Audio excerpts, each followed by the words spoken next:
Mucho tiempo después de la extinción de los dinosaurios, unas extraordinarias especies de bestias gigantes caminaban sobre la Tierra. La megafauna.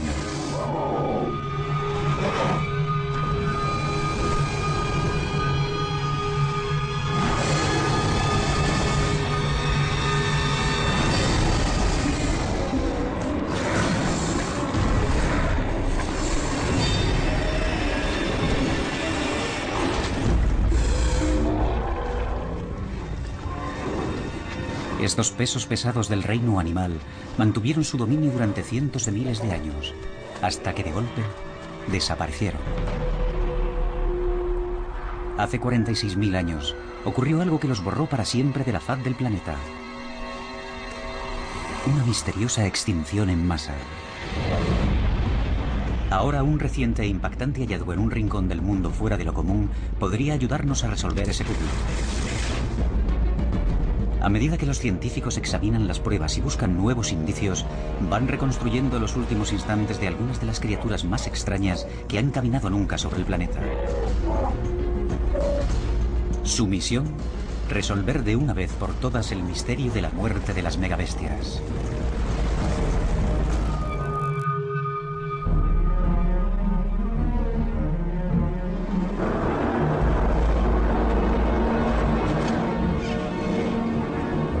Detectives científicos del mundo entero se desplazan hasta un escenario prehistórico, en uno de los lugares más remotos del planeta. Centro de Australia Meridional, 2002.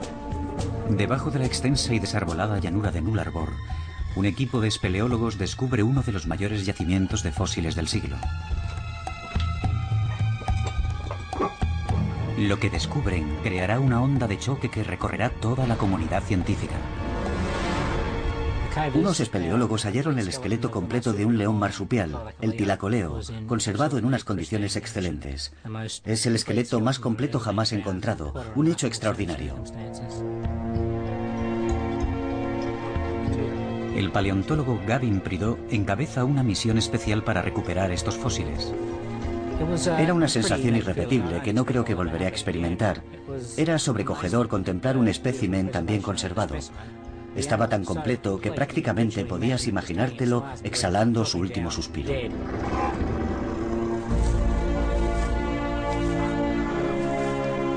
Tilacoleo significa león con una bolsa.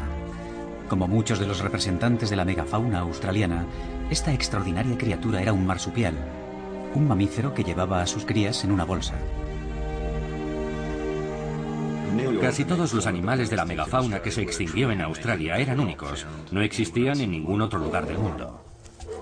El león marsupial, por ejemplo, o Tilacoleo carnifex, era un depredador marsupial del tamaño de una leona, con garras como cuchillas y dientes como tenazas.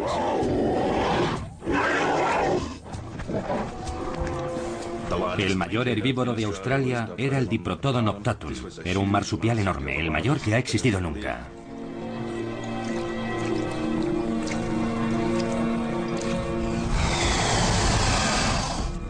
También teníamos al mayor lagarto que ha existido nunca, el Megalania prisca. Era un varánido gigantesco, del tamaño de un cocodrilo de agua salada. Era carnívoro. Tenía unos dientes muy afilados y estaban cerrados, de modo que, básicamente, tenía la boca llena de cuchillos de trinchar carne. También contábamos con el mayor canguro que ha existido nunca, el Protocoptodon. Podía medir entre 2 y 2,5 metros y pesaría 1/4 de tonelada.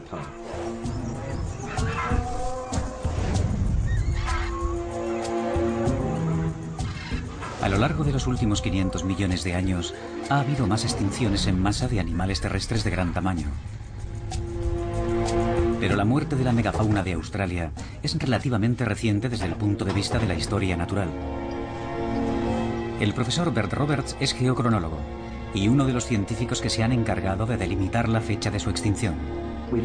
Hemos estudiado ya varias decenas de yacimientos por todo el país y los restos descubiertos datan de hace unos 46.000 años. Algunos estaban en Australia Occidental y otros en el sur de Queensland. Todos tenían unos 46.000 años de antigüedad y se hallaban en extremos opuestos del continente. Luego no se volvió a saber nada más de la megafauna en Australia. La misteriosa extinción de la megafauna es uno de los debates más longevos y controvertidos de la paleontología y ha atraído a investigadores del mundo entero. Boulder, Colorado, Estados Unidos. Ahora los científicos creen que están a punto de realizar un descubrimiento decisivo. En el Instituto de Investigación Ártica y Alpina de Colorado han examinado cáscaras de huevos de una de las mayores aves no voladoras que han caminado sobre la Tierra. El gigantesco Genyornis.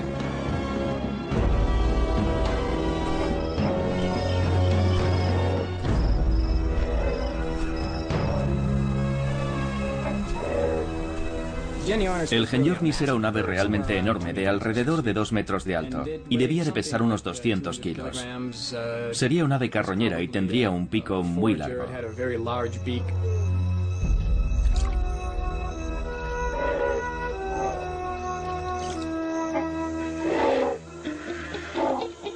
Aunque existen muchos fósiles de esta ave extinta, sorprendentemente, los vestigios más frecuentes son sus frágiles cáscaras de huevo, que se han conservado durante milenios. Estas cáscaras proporcionan indicios vitales sobre la vegetación existente durante el período de la extinción de la megafauna. Coral Bay, Australia Occidental.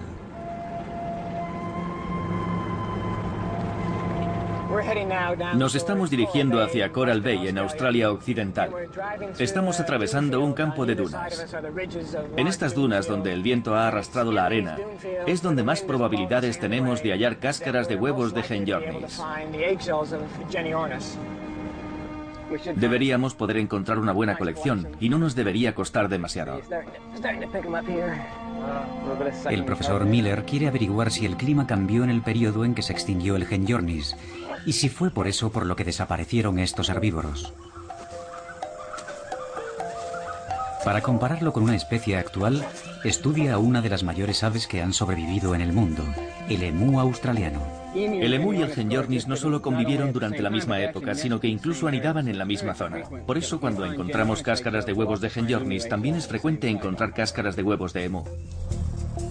Mediante esas muestras de cáscaras de huevo, el profesor Miller puede comparar las dietas de ambas aves y el entorno que compartieron. Usando un método llamado racemización de aminoácido, puede datar las cáscaras.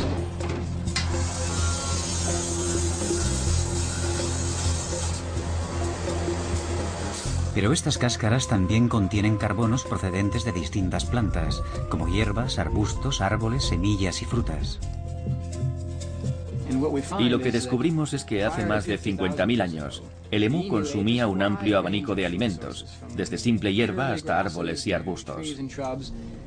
Tras la extinción del Genyornis, parte de la vegetación que consumía el emú desapareció sin más. Así que tras 45.000 años su dieta ha cambiado irreversiblemente.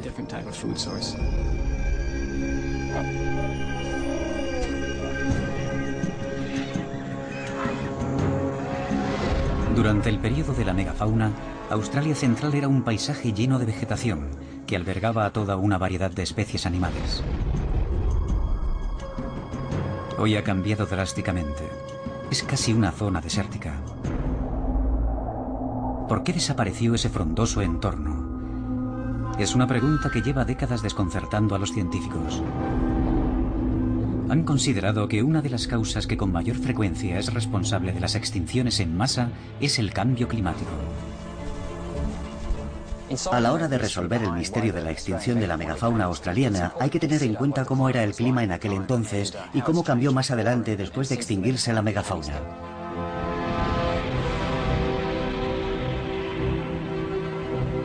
A lo largo de la historia natural de la Tierra, el planeta ha atravesado varias edades de hielo. La Tierra se enfrió y unas colosales placas de hielo de hasta 1,5 kilómetros procedentes de los casquetes polares alcanzaron los continentes, congelando amplias regiones del mundo. ¿Pudo extinguirse la megafauna cuando el planeta alcanzó su punto más frío?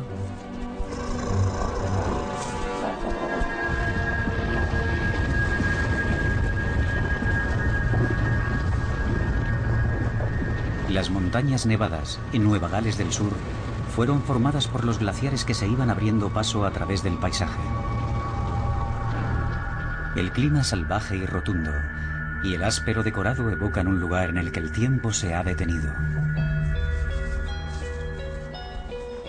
Mi trabajo en las montañas nevadas se centra en tratar de averiguar cuándo tuvo lugar la última edad de hielo. He recogido muestras de las superficies creadas por los glaciares, tanto en lugares donde erosionaron el lecho rocoso, como en lugares donde dejaron cadenas de escombros a su paso. Averiguando cuándo fueron expuestas a los glaciares las superficies rocosas, el profesor Tim Burrows puede calcular las fechas de las sucesivas edades de hielo. Si alguna de ellas coincidiese con la época en la que se extinguió la megafauna, podría ser una prueba concluyente de que la causa fue el cambio climático. La primera edad de hielo tuvo lugar hace unos 60.000 años. Luego hubo dos más, una hace unos 30.000 años y la otra entre 22 y 19.000 años atrás. Sus hallazgos indican que ninguna de las edades de hielo coincidió con la extinción de la megafauna, hace 46.000 años. Pero si no fueron las gélidas temperaturas las que exterminaron a la megafauna, ¿qué otras condiciones climáticas pudieron desempeñar ese papel? Las edades de hielo no solo fueron en Australia más frías, sino que causaron periodos prolongados de aridez. El nivel del mar cayó más de 90 metros y la isla de Tasmania pasó a formar parte del continente australiano. Las edades de hielo volvieron al continente australiano más árido. Los desiertos se extendieron y la línea arbolada retrocedió hasta las montañas. Sin duda, fue un periodo hostil para la megafauna australiana. ¿Pudo durar lo suficiente la aridez de la edad de hielo como para diezmar los efectivos de la megafauna y entrañar su extinción?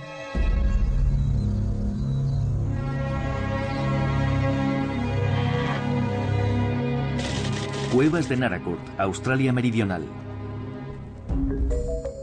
Se pueden hallar indicios importantes del impacto de la desertización del continente sobre la megafauna en las formaciones de calcita de estas espectaculares cavernas. El profesor Gavin Prideaux colabora con la profesora Linda Ailey, de la Universidad Nacional Australiana. Están estudiando los patrones de crecimiento de las formaciones de calcita que indican si un periodo era más húmedo o más seco. Tomamos muestras de estalactitas y estalagmitas de muchos lugares distintos de la cueva y datamos su formación. Cotejaron esos datos con la edad de los distintos fósiles presentes en la cueva. Lo que hicimos fue demostrar que la megafauna atravesó toda una sucesión de periodos más húmedos y periodos más secos. Por lo tanto, la tesis que defiende que la aridificación motivó su extinción queda en entredicho. Y en época de sequía, ser grande tiene sus ventajas. Los animales de mayor tamaño monopolizan las fuentes de agua y las reservas menguantes de comida. Si un área se ha visto especialmente afectada por la sequía y no queda comida, cuanto mayor es el animal, mayores son sus reservas corporales y más capaz será de recorrer distancias que lo separan de la siguiente fuente de comida. Los inmensos diprotodontes habrían estado bien equipados para sobrevivir a la sequía y recorrer largas distancias en busca de alimento. Pero puede que su tamaño fuese su punto flaco. El tamaño tiene una influencia considerable en su forma de desplazarse. Hay que tenerlo en cuenta. Para averiguar cómo murieron, el profesor Steve Rowe, experto en la biomecánica de la megafauna, está trabajando con un equipo de animadores digitales para resucitar a estas criaturas. Hemos tomado al rinoceronte como referencia para la forma de andar y trotar. Sí, el rinoceronte es probablemente la referencia biomecánica viviente más próxima.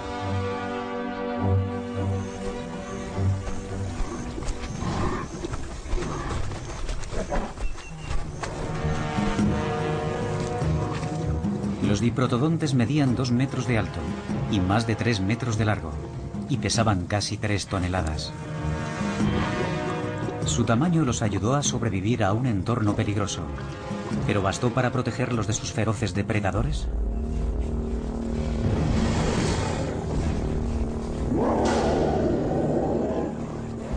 Un animal como el diprotodonte debía de moverse relativamente despacio, y puede que eso lo convirtiera en un blanco fácil para un depredador potencial.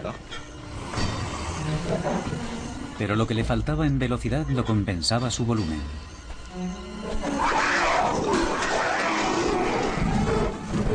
Al ser tan inmensos, seguramente pudieran usar su peso para intimidar a cualquier depredador potencial.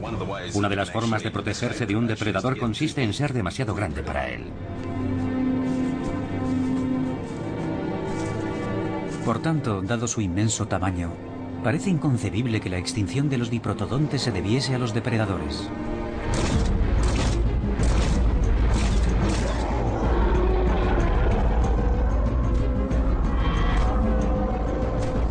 Pero en torno al periodo en el que se extinguió la megafauna, apareció un nuevo depredador en el paisaje australiano.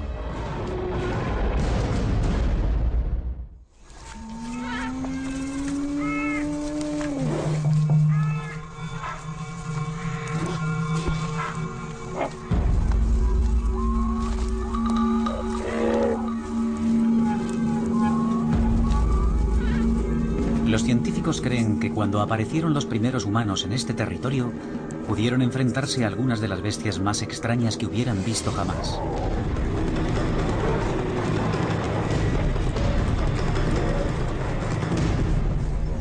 ¿Quiénes eran estos humanos primitivos y de dónde vinieron? ¿Tuvieron acaso algo que ver con la extinción de la megafauna? Durante las edades de hielo, Australia estaba unida a Nueva Guinea, y las islas que rodean el continente eran más grandes que hoy. A consecuencia de eso, los pasadizos marítimos entre ellas eran estrechos. Esto posibilitó que los humanos primitivos alcanzaran Australia desde las tierras asiáticas. A partir del norte, se extendieron rápidamente por todo el continente. Se calcula que los primeros colonos humanos llegaron en un periodo comprendido entre 40 y 70.000 años atrás. Para averiguar si los humanos desempeñaron algún papel en la extinción de las megabestias, los científicos tendrán que probar que el hombre convivió con ellas en el continente.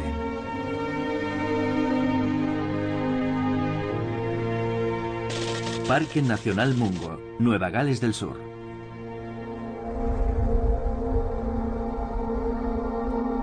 En estos extraños paisajes del sudoeste de Nueva Gales del Sur, hay rastros de las primeras poblaciones que pisaron Australia.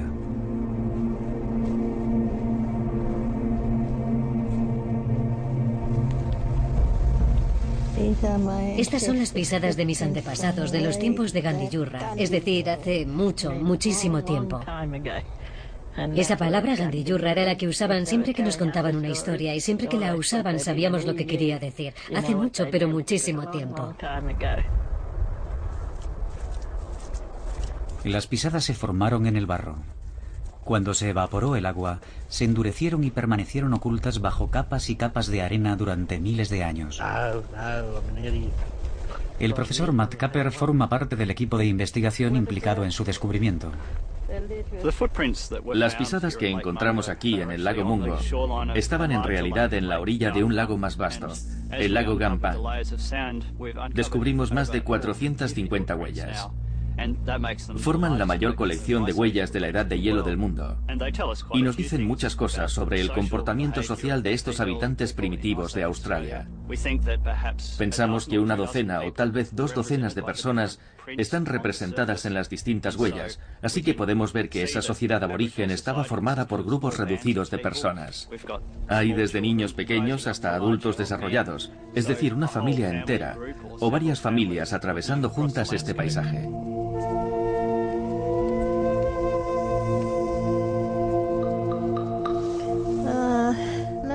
Creo que este estaba caminando despreocupadamente. Este otro parece un poco como si estuviera corriendo. Algunas de las huellas medían la friolera de 30 centímetros de largo. Creemos que son de personas bastante altas, y midiendo la distancia entre las pisadas, creemos que eran capaces de correr bastante rápido. Algunos llegarían a correr 20 kilómetros por hora. Esto sugiere que eran individuos bastante sanos, capaces de realizar grandes esfuerzos físicos.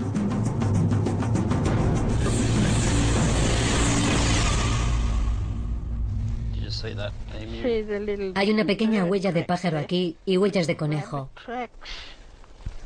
Huellas de emú. De emú.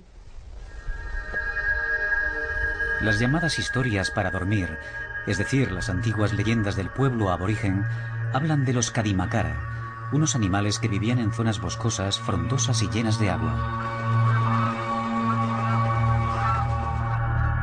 Cuentan que su entorno quedó destruido y se vieron obligados a vagar por la costa, y que aún hoy se pueden localizar sus huesos.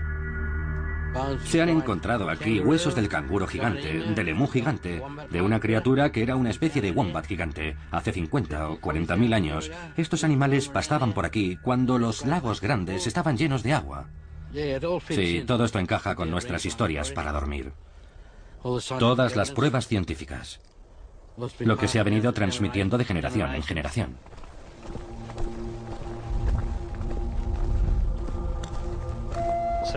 Esta unidad sedimentaria es la unidad del lago Mungo y data de hace unos 40.000 o 60.000 años.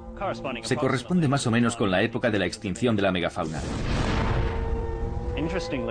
Lo interesante es que también contiene restos de los primeros humanos de la región de los lagos Willandra. Tenemos huesos del hombre de Mungo y la mujer de Mungo y artefactos de piedra, todos con una antigüedad de entre 42 y 50.000 años.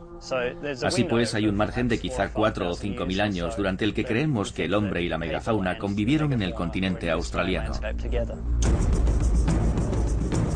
Es un margen estrecho y coincide precisamente con la extinción de la megafauna.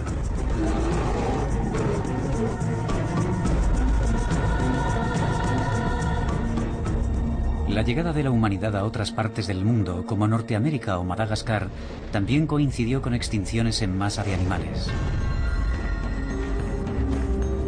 Y es esta coincidencia la que ha llevado a los científicos a desarrollar una teoría conocida como Blitzkrieg, una guerra relámpago tan veloz que aniquiló a la megafauna.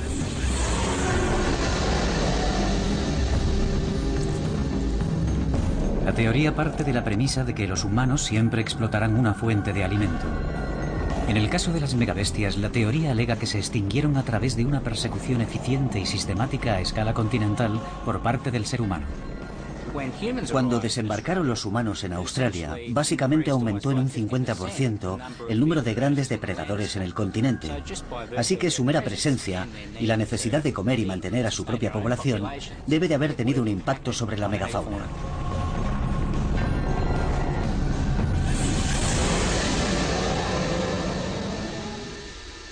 Así pues, ¿fue la humanidad primitiva la que acabó con la megafauna?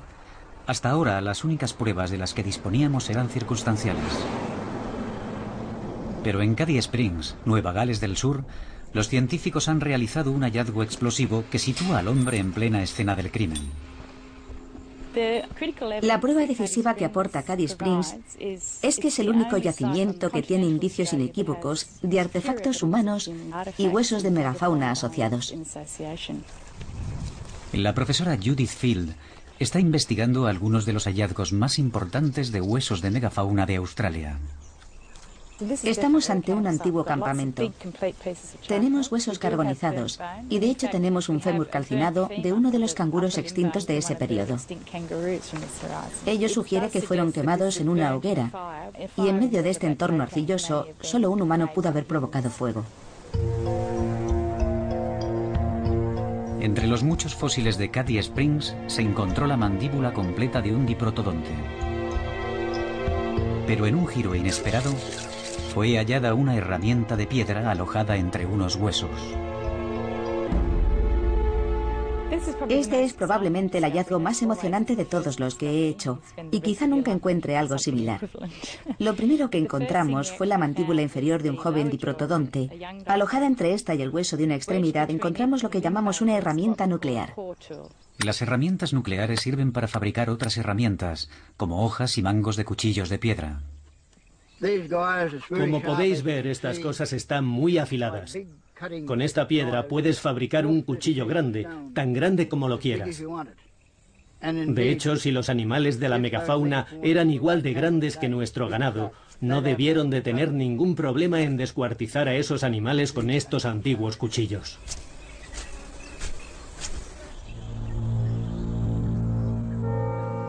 Cuando examinamos las herramientas de piedra, encontramos sangre e indicios consistentes de hueso y tejidos que solo podían haber sido causados al ser empleados para golpear un hueso o deshuesar un animal. Si usas un cuchillo para filetear un animal, se verá reflejado a un nivel microscópico en la superficie de la herramienta de piedra.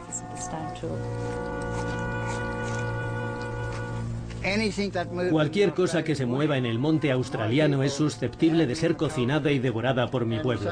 Así que la megafauna no debe de haber recibido un trato distinto al de los animales de menor tamaño que existían por aquel entonces. Pero las herramientas que se encontraron eran más utensilios de cocina que armas. Y otros fósiles de megafauna hallados eran de animales que murieron tras quedar atrapados en el barro. Cadia Springs podría no ser más que un inmenso depósito de carroña, donde los humanos acudían para alimentarse de animales muertos o moribundos. Algunos científicos sostienen que los primeros habitantes de Australia no disponían ni siquiera de herramientas necesarias para matar a las megabestias.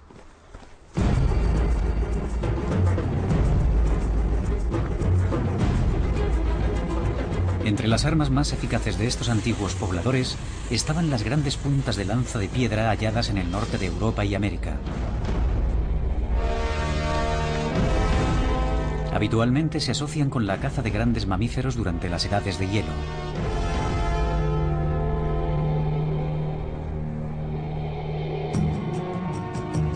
Mientras los cuchillos de piedra llevan ya decenas de miles de años presentes en el paisaje australiano, las puntas de lanza de piedra no fueron utilizadas hasta hace unos 6.000 años, mucho después de que desapareciera la megafauna.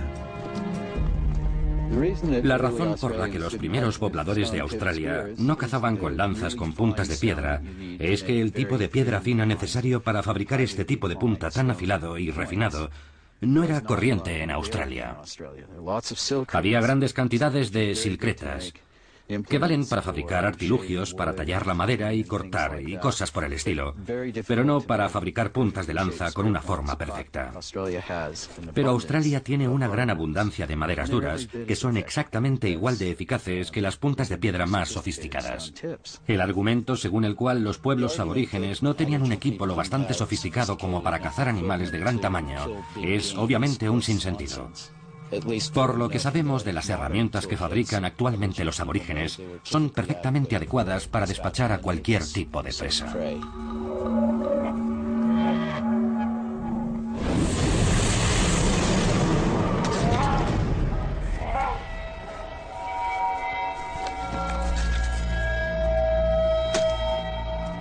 Si bien las puntas de lanza de madera dura pueden infligir daños sustanciales, sin duda eran más eficaces a la hora de matar animales pequeños o crías de la megafauna, y puede que esto precipitase su carrera hacia la extinción.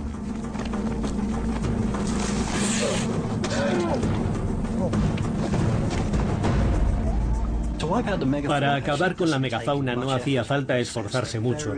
Aunque cada persona solo hubiera matado a un animal por década, hubiera sido suficiente si mataba a las crías, no a los adultos. Eso hubiera precipitado la extinción de la especie, porque los estarían matando más rápido de lo que eran capaces de reemplazar a su población. Es una forma de guerra relámpago, una forma de exterminación, pero no del tipo más espectacular.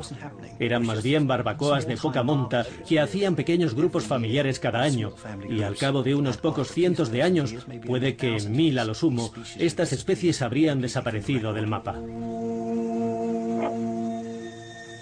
Pero hay una laguna en el acta de acusación. Durante miles de años, los aborígenes australianos han cazado y recolectado siguiendo un sistema altamente sofisticado, basado en la sostenibilidad.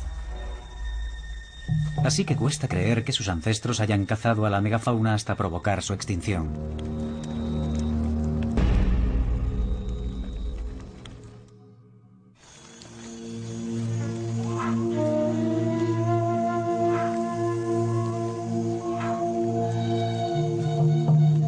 Aunque los primeros pobladores del continente fueran cazadores eficaces de megafauna, no todos los científicos admiten que estos animales fueran presas fáciles.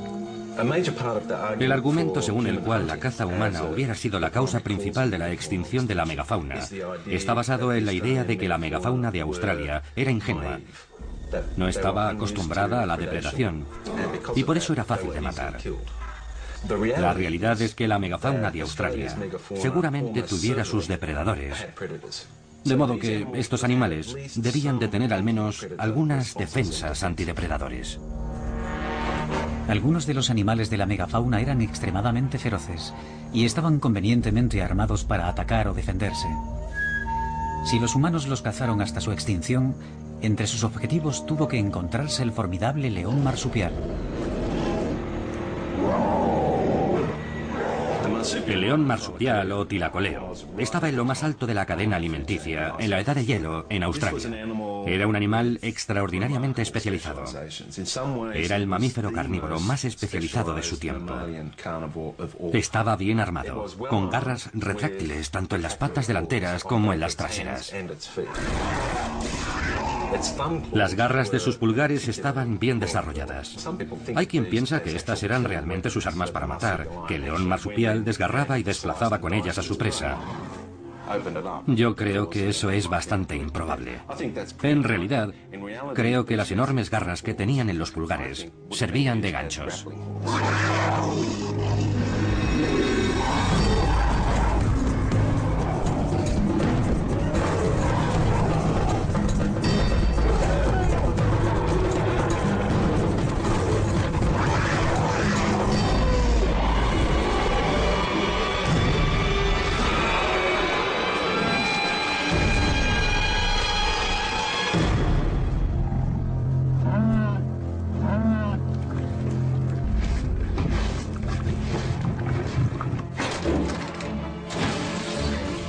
Pero no todo el mundo admite que el tilacoleo tenía las herramientas para ser un asesino letal o para defenderse de los humanos.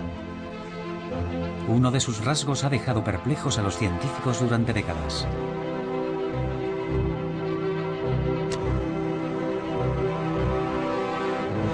A primera vista, los dientes del tilacoleo no se parecen a los de un carnívoro serio. Así que el profesor Rowe quiere averiguar hasta qué punto era letal este animal.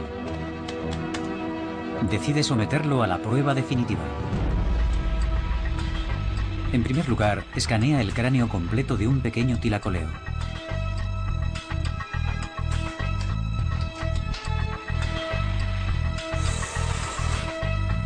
Usando una técnica conocida como prototipado rápido, hace construir un molde a tamaño natural del cráneo y la mandíbula. El prototipado emplea el modelado por ordenador para crear finísimos cortes transversales del cráneo. Un poderoso láser de dióxido de carbono funde limadura de metal en miles de capas hasta que por fin construye un molde de bronce.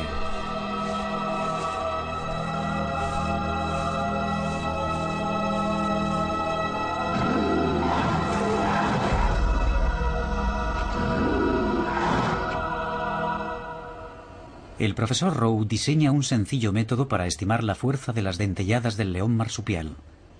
Combinando el modelado biomecánico por ordenador y un sistema de prueba de materiales, llevan a cabo una serie de experimentos usando una cabeza de oveja. Vale.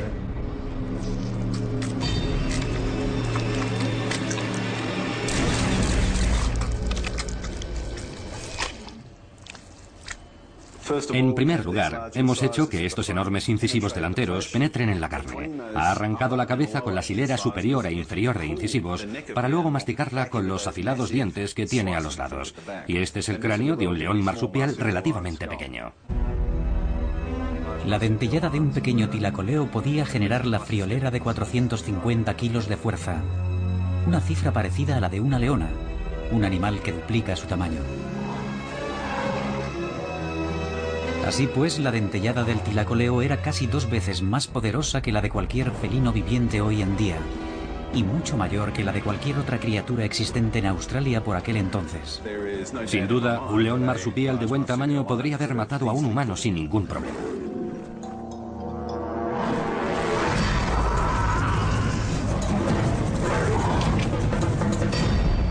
El león marsupial era una de las criaturas más formidables del reino animal.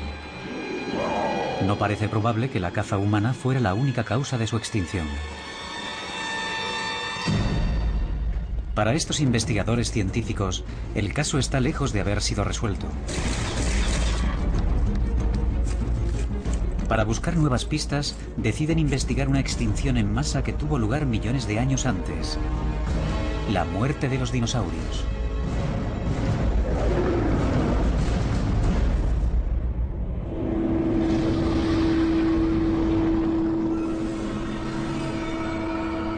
Hace 65 millones de años, un inmenso meteorito de 10 kilómetros de diámetro cayó sobre la Tierra en lo que ahora es el sudeste de México.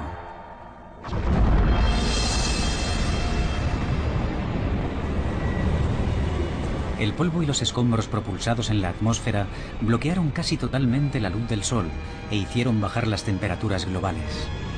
Este cataclismo liquidó a los dinosaurios y al menos a la mitad de las especies que existían sobre la Tierra.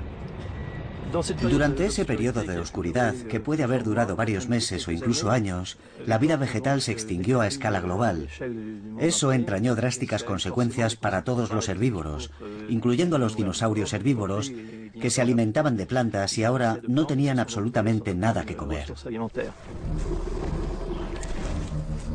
Cuando los dinosaurios herbívoros murieron de inanición, los carnívoros que se alimentaban de ellos también se extinguieron.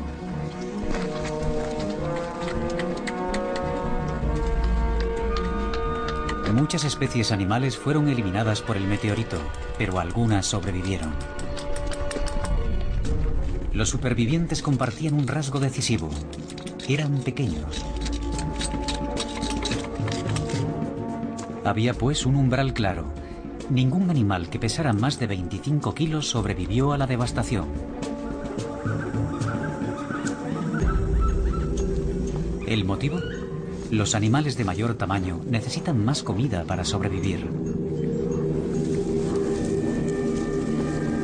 ¿Tuvo que ver con la desaparición de la megafauna su imponente tamaño y una repentina e inexplicable falta de vegetación?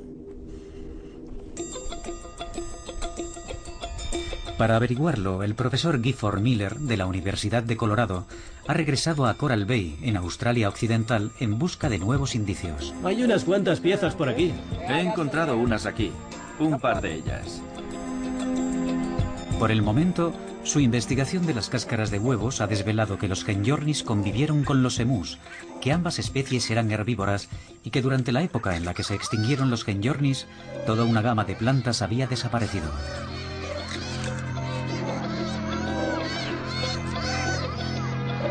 Ha descubierto que cuando cambió la vegetación y las fuentes de alimentación se vieron alteradas, el Genyornis fue incapaz de adaptarse a una nueva dieta. Las pruebas que hemos recabado reconstruyendo las dietas de estos animales pueden explicar por qué el Genyornis, que tenía una estrategia alimentaria muy específica, era más vulnerable que el emú, cuya estrategia alimentaria es más bien del tipo comer lo que le echen. Los cambios que hemos observado en su dieta tras 45.000 años nos indican que ha habido una revolución completa de los ecosistemas a lo largo y ancho de la Australia semiárida, y que al cabo de 45.000 años los ecosistemas eran profundamente distintos a los anteriores y han seguido siendo diferentes hasta nuestros días. Nunca llegaron a recobrar su antigua condición. El porqué de ese cambio en la vegetación ha desconcertado a la comunidad científica.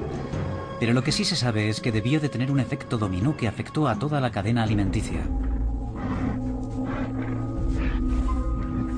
Cuando se extinguieron las poblaciones de herbívoros, los carnívoros, que dependían de ellos para alimentarse, se volvieron vulnerables. La megafauna carnívora tuvo entonces que competir para hacerse con la poca comida que quedaba.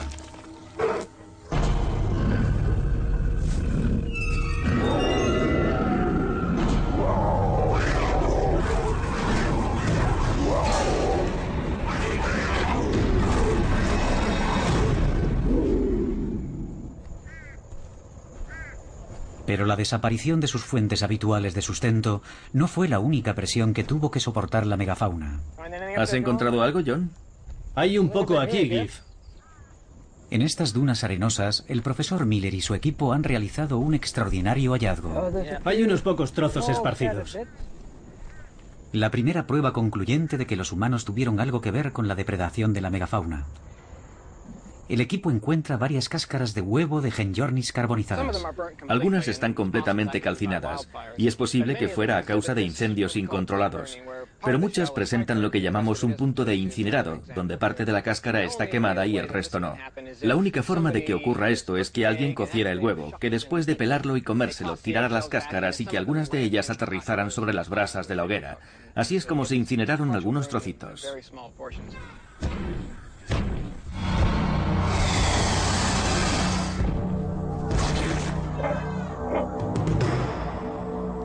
Estas enormes aves estaban sometidas a una presión enorme. Tenían a sus propios depredadores, estaban amenazadas por el clima, por el cambio en sus fuentes de alimentación y por la competencia de los demás animales. Pero antiguamente estos animales fueron capaces de adaptarse a esas fuentes de estrés. Creemos que la principal diferencia entre 45.000 y 50.000 años atrás es que los seres humanos aparecieron en el continente y hubo algo que hizo que esos animales traspasaran ese umbral más allá del punto de no retorno.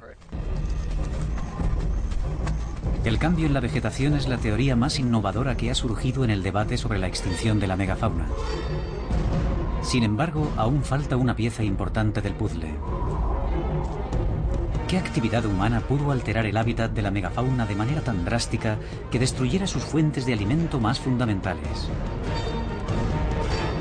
Los científicos han descubierto nuevos indicios que tal vez acaben aportando una respuesta.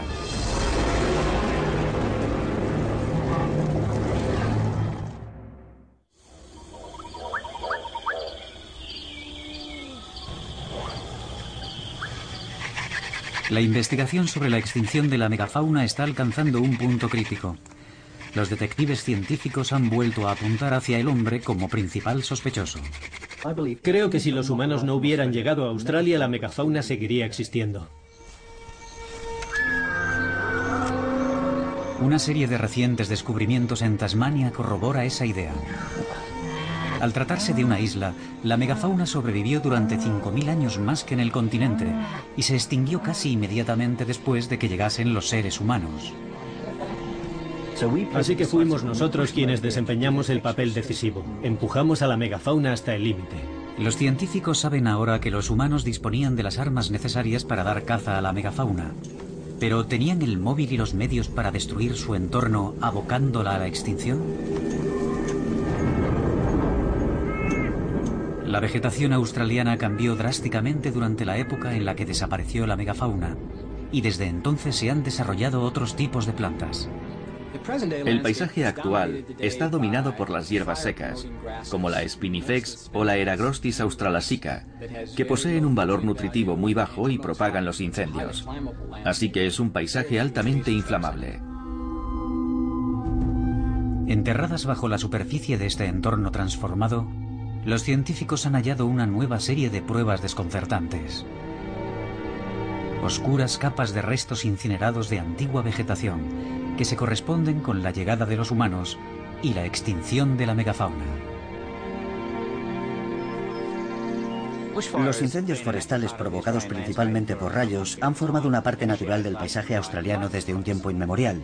Pero lo que hemos observado de 50 a 45.000 años a esta parte, en torno a la época en la que los humanos se asentaron en Australia, es un aumento considerable de restos carbonizados. Estos depósitos de carbón también se corresponden con la desaparición de numerosas variedades de selvas vírgenes. Ambos fenómenos apuntan a un aumento sustancial y a gran escala de los incendios, que transformó el entorno. Parece muy probable que este fenómeno esté relacionado con la llegada de los humanos y que no sea una coincidencia.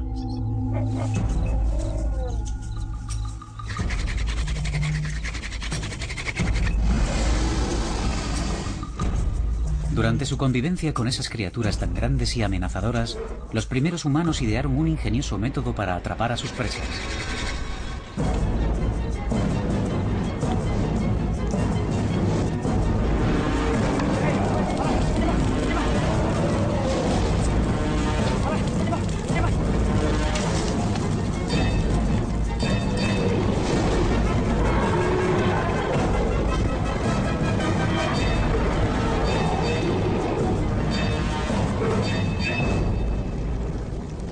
Los seres humanos quemaban el paisaje para cazar a través de los frentes de los incendios, para promover la aparición de plantas comestibles y para despejar el paisaje y así facilitar la movilidad.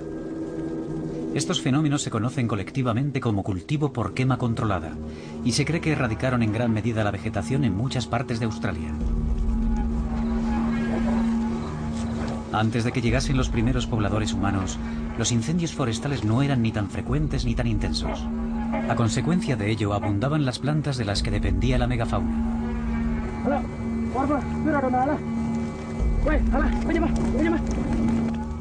Los incendios frecuentes pueden haber tenido distintos efectos secundarios, entre ellos la destrucción de las plantas de suculentas hojas y carnosos frutos que comían los especímenes herbívoros de la megafauna.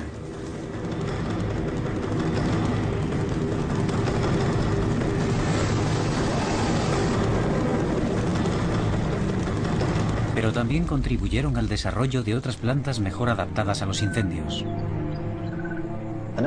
Y ese proceso continuó durante cierto tiempo.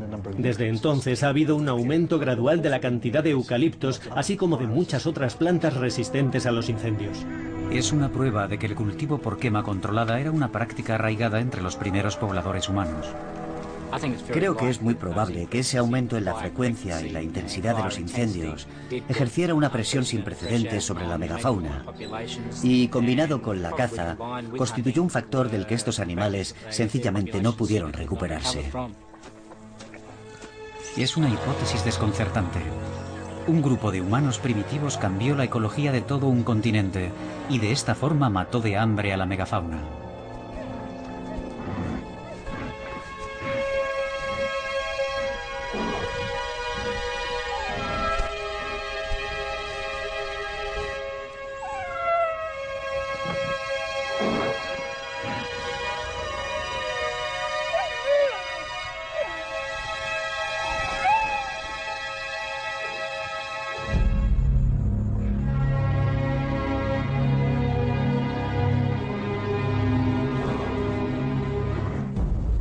Los humanos fuimos el factor decisivo en la extinción de la megafauna.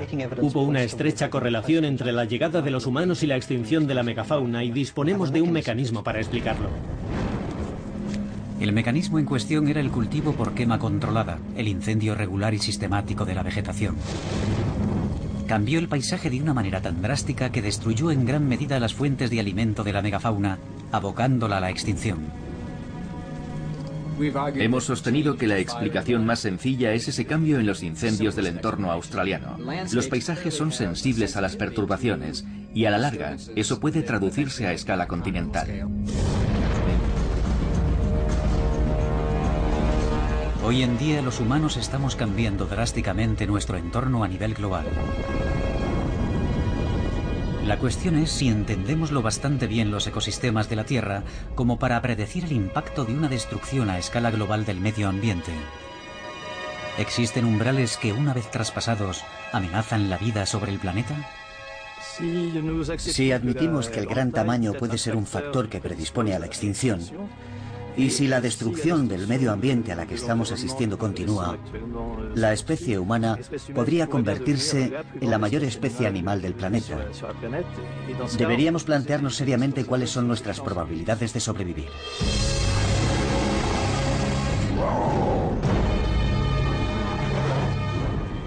La poderosa megafauna ya no vaga por la Tierra, pero su legado sigue vigente. Estas inmensas criaturas nos han permitido entrever un mundo maravilloso e ignoto que ya no existe.